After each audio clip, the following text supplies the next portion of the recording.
After my divorce from my husband was finalized, I moved in with my daughter Natalie. About 6 months later, something unexpected happened.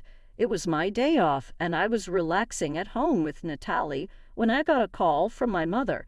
She told me that my ex-husband and his mother had shown up at my parents' house uninvited. I quickly got dressed and went over there. When I arrived, I found my ex-husband and his mother sitting on the sofa in the living room, waiting for me. I had no clue why they were there. "Why are you here at my parents' house?" I asked. My ex-husband, John, surprised me by saying, "I want you to return the money you owe me."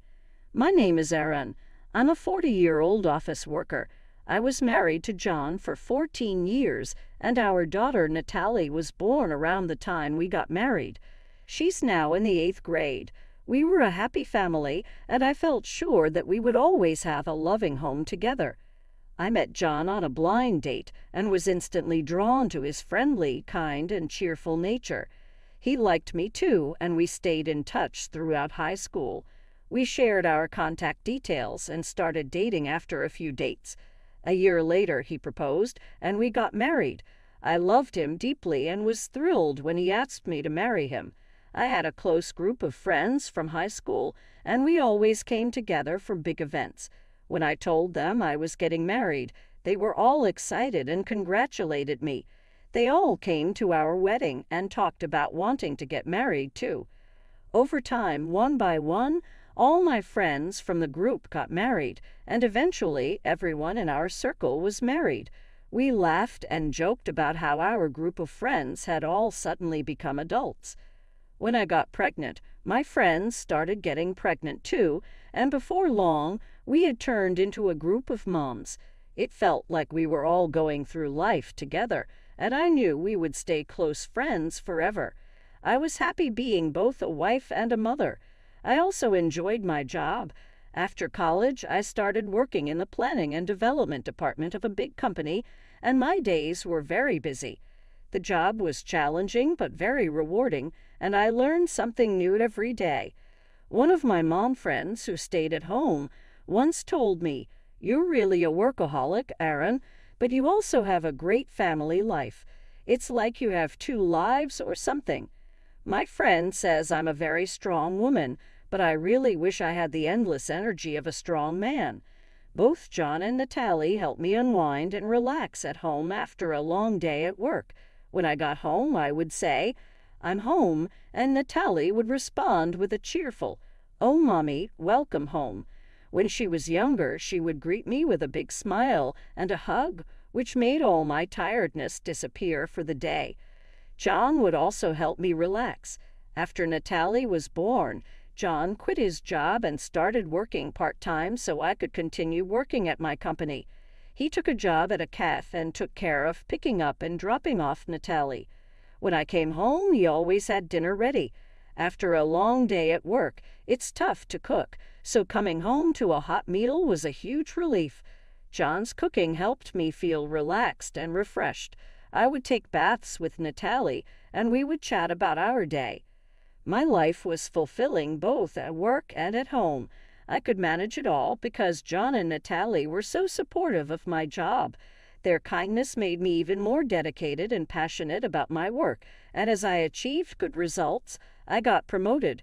With the promotion, I started working more overtime and often came home quite late. By then, Natalie was older and understood the demands of my job, so she could handle some things on her own. John also began working more hours at the cafe. Lately, I've been enjoying exploring different coffee shops and buying their coffee beans. I picked up some today along with cakes from a new bakery. I suggested we have them with coffee. John has really gotten into coffee. He's been learning about roasting beans and trying different types at his cafe job. That's why he makes such great coffee at home. John and Natalie were both very understanding about my dedication to work, but I didn't notice that our family was slowly starting to drift apart. I first realized something was wrong when Natalie came to me with a concern. "What's up? You wanted to talk about something?" I asked her. "Well, the other day when I went to see a movie with friends from school, I saw Dad with another woman," she said. I was shocked. Natalie continued, "They weren't holding hands or anything, but they seemed a bit close. Lately, I've noticed Dad talking a lot on the phone before you get home. Sometimes he's so focused on his phone that he doesn't really listen to me. He looks happy while on his phone. At first, I thought he was texting or talking to you, but after seeing him with that woman, I'm starting to wonder if he was talking to her instead." Natalie looked really sad as she spoke.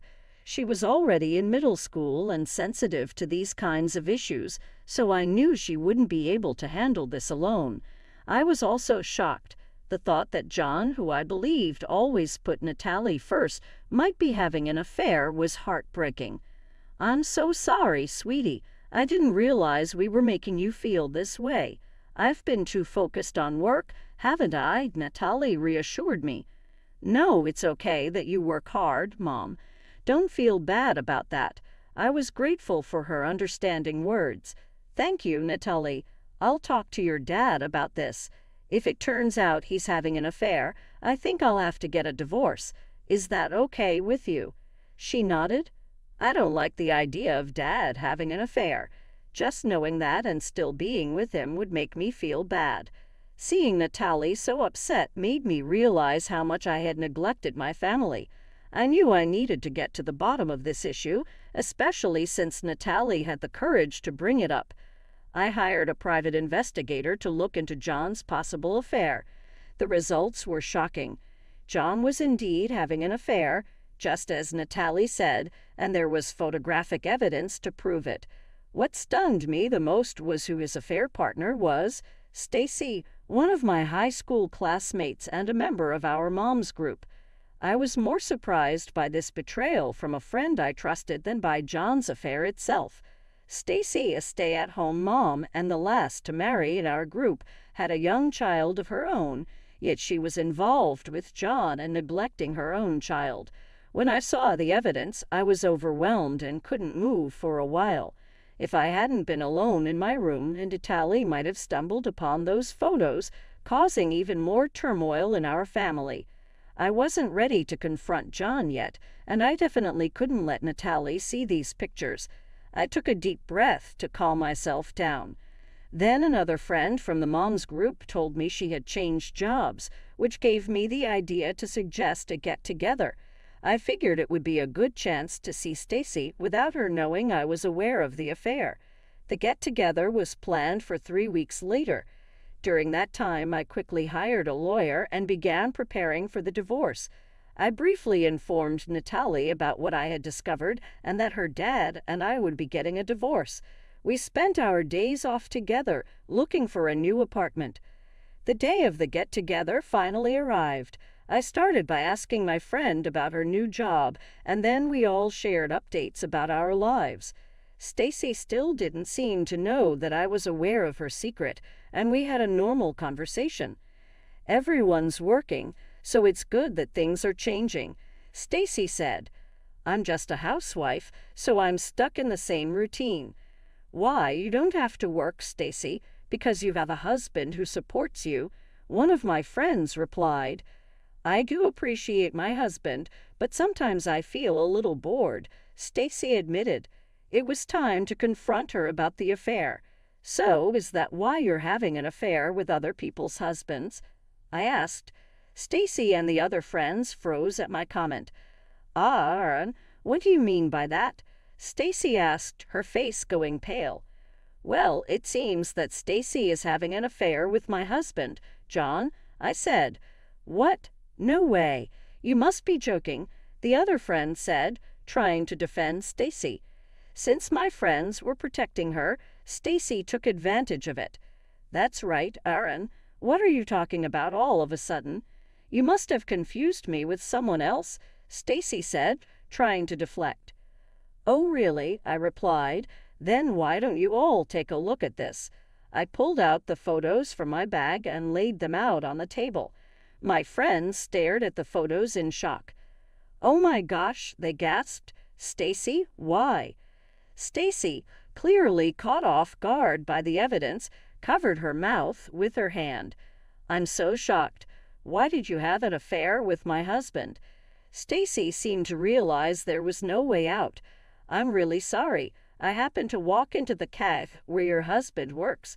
I didn't know he worked there at first, but I started going there regularly. My husband provides for me, but he's been neglecting me since we got married. I was feeling lonely." Stacy started to cry as she spoke, but even though she had her reasons, having an affair is unacceptable, especially with a friend's husband. I remained calm and composed, not letting her tears affect me. "I'm sorry to everyone else, but I need to tell Stacy that I'm going to pursue alimony from her," I said. "I also sent a certified letter about this to your mailbox today, Stacy. Your husband should have already seen it." "Oh no," Stacy said, looking worried. "How could he do something so terrible?" she asked, still in shock. "It's far worse to have an affair with a friend's husband when you're married and have a child of your own. You need to face the consequences and make amends for what you've done," I said. Stacy turned pale and nodded. One of my other friends added, "We really can't trust you anymore, Stacy." We left the restaurant, leaving Stacy behind. Now that I had dealt with her, it was time to confront John. I was pretty sure Stacy had already contacted him about what happened. When I got home, John met me at the door, looking panicked. "What have you done?" "I just got a call from Stacy." "Are you really making our affair public? How could you be so terrible? You acted like a good husband, but you were cheating on me." "No, that's not. But Stacy has a family too. How could you expose her like that? It's ridiculous.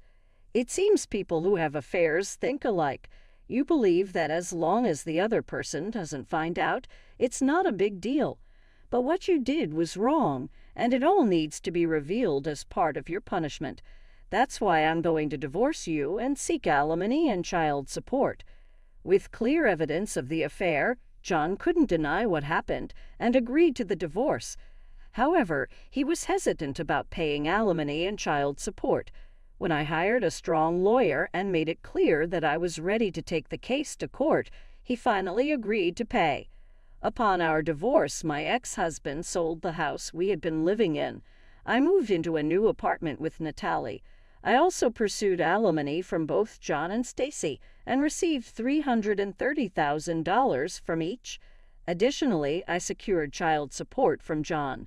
Once everything was settled, Natalie and I started our new life together. The experience was very traumatic for me, but over time my wounds began to heal. However, about 6 months later, another issue arose. I was relaxing at home with Natalie on my day off when I got a surprising call from my mother. She told me that my ex-husband and ex-mother-in-law had shown up at my parents' house and forced their way in without permission. My father was out, so my mother called me in a hurry. I quickly got ready and went to my parents' house. When I arrived, my ex-husband and ex-mother-in-law were sitting on the living room sofa waiting for me. I had no idea why they were there. "What are you both doing here at my parents' house all of a sudden?" I asked. My ex-husband then shocked me with his next words. "I want you to give me back the money you owe me." "Huh, I never borrowed any money from you. I paid $155,000 for our wedding. Remember, you were the one in charge of the wedding, so that money was lent to you. Now that we're divorced, you're claiming it was all a fraud. Honestly, I could sue you for marriage fraud, but for now, all I want is that $155,000 back as a settlement." He made an unreasonable request. My ex-mother-in-law also insisted that I pay him as soon as possible. After the divorce, I knew that John had taken a full-time job at the cafe where he used to work, but the pay there wasn't much. It seemed he was struggling financially, which might explain his unreasonable demands. "Well, let me remind you that we both were equally involved in the wedding, and I paid more of our living expenses than you did. So $155,000 is just a small part of what I contributed. Don't bother me with such unreasonable demands." I tried to get them to leave, but they didn't budge. Just then, my father came home. He had apparently received a call from my mother and rushed back. "What are you guys doing here?" my father demanded. My ex-husband explained the same thing to my father, clearly afraid of him. My father listened quietly but was clearly furious and shocked by John's unreasonable demands. "It's your fault for having an affair in the first place. If you're going to make such outrageous demands, get out of here," my father said. He tried to kick them out, but my ex-husband fell to his knees and begged, "Please, Aaron, lend me money. Not only are you demanding alimony, but Stacy's husband is also after me, and I can't afford it. Even $10,000 would help." It was shocking to see him begging for money in such a situation. I told him coldly, "No, I can't do that. Go home." But my ex-mother-in-law insisted, "You're also responsible for what happened. You should lend him the money." The situation was escalating, so my father said, "Fine, I'll get the money. Just wait here," and went to another room. "Hey, Dad, what are you doing?" I hurried after him. My father grinned. "Well, I have plenty of money. Since we have it, why not give it to them?" he said, opening the closet and pulling out some cash. This should be interesting, I thought. My father put the bills in an envelope and handed it to John. Satisfied with the fake money, my ex-husband and ex-mother-in-law left with pleased expressions. As soon as they were gone, I locked the door and called the police. The two must have realized the money was fake as soon as they stepped outside, because they came rushing back, banging on our front door. "Hey, what's going on? This is Monopoly money. I don't want this fake cash," John shouted angrily. I laughed and responded through the door, "Since we have so much money, I thought I'd share it with you." John exclaimed, "You've got to be kidding," and started banging even harder on the door, kicking it with his feet. They didn't realize their actions were only making things worse for them. As John and his mother were kicking the door, the police arrived and caught them in the act. Neighbors gathered around and many witnessed John and his mother getting arrested. In the end, John didn't get any money but was fined for the arrest and had to pay for the damage to our front door. Additionally, one of the people who saw the arrest was a regular at the cafe where John worked, and news spread quickly. As a result, John was fired from his job. Now, John is struggling to find work and has moved back in with his parents. His in-laws are covering his alimony and child support payments for him. I've also filed a restraining order against my former in-laws. If anything happens, my family can call the police and they will respond immediately. Now I'm happier than ever with Natalie. I'm committed to working hard and enjoying watching my daughter grow up. Thank you for watching.